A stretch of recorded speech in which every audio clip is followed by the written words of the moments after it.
আসসালামু আলাইকুম SSC 26 batch, তোমাদেরকে আরো একটি গাইডলাইনের ভিডিওতে আমি স্বাগতম জানাচ্ছি।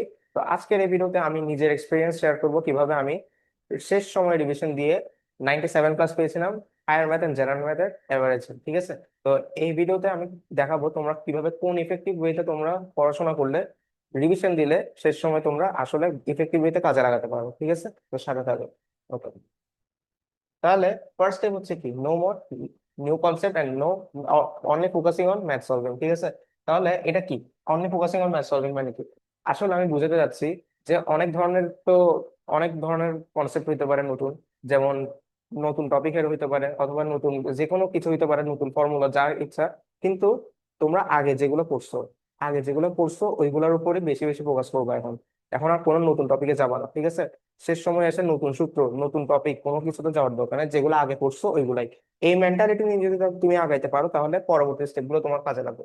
No more new concept. ঠিক আছে, এখন ম্যাথ সলভ কোথা থেকে করবো? অ্যাকচুয়ালি আমাদের ম্যাথ সলভের জন্য তো অনেক কিছু আছে, বই আছে, গাইড আছে, টেস্ট পেপার আছে, অনেক কিছু আছে। তোমরা আসলে কোনগুলা করবে?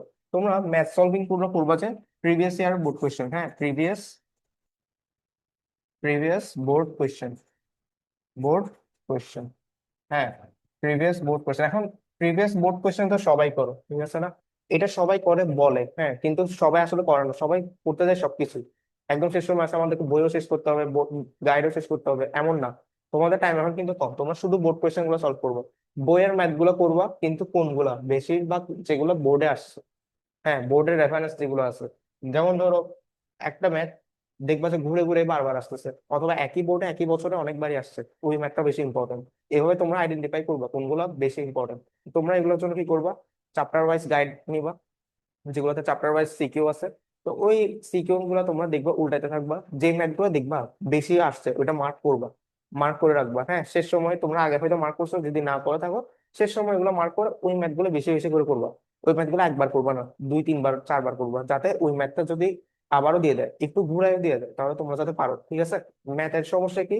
ম্যাথের সমস্যা হচ্ছে যে একটু ঘুরাই দেয়, একটু মানটা চেঞ্জ করে দেয়, সেটার জন্য তোমরা ম্যাথে আনসার করতে পারো না।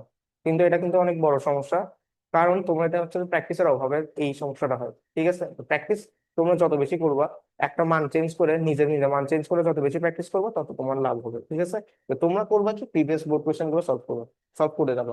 5 বছর হচ্ছে যে 5 ইয়ার্স, এটা হচ্ছে যে আইডিয়াল আর কি। হ্যাঁ, 5 ইয়ার্স যদি করো তোমরা, প্রিভিয়াস 5 ইয়ার্স, তাহলে তোমরা বুঝতে পারবা কোন ম্যাথ গুলো বারবার রিপিট হয়েছে। ঠিক আছে না? আচ্ছা, তাহলে এটা গেল। এবার দেখো টাইম ম্যানেজমেন্ট। হ্যাঁ, ম্যাথের সব থেকে ইম্পর্টেন্ট বিষয় হচ্ছে টাইম ম্যানেজমেন্ট। তোমরা টাইম ম্যানেজমেন্ট করতে সমস্যা হয় এমসিকিউ তে আসলে, বিশেষ করে স্পেশালি এমসিকিউ। হ্যাঁ, এমসিকিউ, এমসিকিউর জন্য কি করব? এমসিকিউর জন্য কি করব?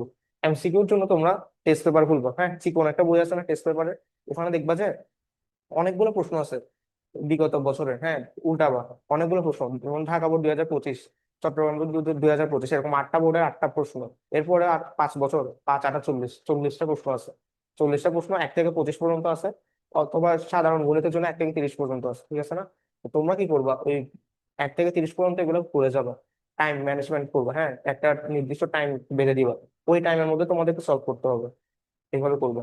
আর এগুলো যত বেশি প্র্যাকটিস করবে, যদি তোমরা 40টা প্রশ্ন, আটটা আটটা বসতো, 8টা ইন্টু কত, 5 বছরের, বিগত 5 বছরের যদি করো তাহলে 40টা প্রশ্ন যদি তোমরা করতে পারো, 40টা প্রশ্ন যদি করতে পারো, তাহলে আমি গ্যারান্টি দিয়ে বলতে পারবো তোমার টাইম ম্যানেজমেন্ট নিয়ে তোমাদের কোনো সমস্যাই হবে না। এমসিকিউ তে মূলত তোমরা দেখবা যে এমসিকিউ প্রশ্নগুলো রিপিট হয়। হ্যাঁ, কিছু কিছু এমসিকিউ দেখবা যে মুখস্থ হয়ে গেছে আনসার গুলো, তাহলে তোমরা কি করবা, এমসিকিউ গুলো শুধু করবা, 40টা এমসিকিউ প্রশ্ন। তাহলে তোমরা কি অনেকগুলো ম্যাথ প্র্যাকটিস হয়ে যাবে, আর ভ্যারাইটি হবে। হ্যাঁ, ভ্যারাইটির প্রশ্ন হবে, যেমন 1 থেকে 25 পর্যন্ত যে প্রশ্নগুলো থাকে এগুলো একটা চ্যাপ্টারে থাকে না, এগুলো সব চ্যাপ্টার মিলে থাকে। ঠিক আছে না? তোমরা কি করবা, 40টা প্রশ্ন এভাবে করবা। যদি করতে পারো তোমরা দেখবে যে কোশ্চেন তোমাদের চ্যাপ্টার শিফট করতে যে একটা একটা অসুবিধায় পড়ো, তোমরা সেটা পড়বা না। ঠিক আছে, তো তোমরা শেষ সময় এসে টাইম ম্যানেজমেন্টের উপর গুরুত্ব দিবা, আর বেশি বেশি প্রিভিয়াস বোর্ড কোশ্চেন গুলো সলভ করার জন্য চেষ্টা করবা। আর ম্যাথের জন্য খুব বেশি ইম্পর্টেন্ট কোনো নিয়ম কারণ নাই যে এইভাবে করতে হবে এইভাবেই করতে হবে, না, তোমার তোমাদের মতো করবা।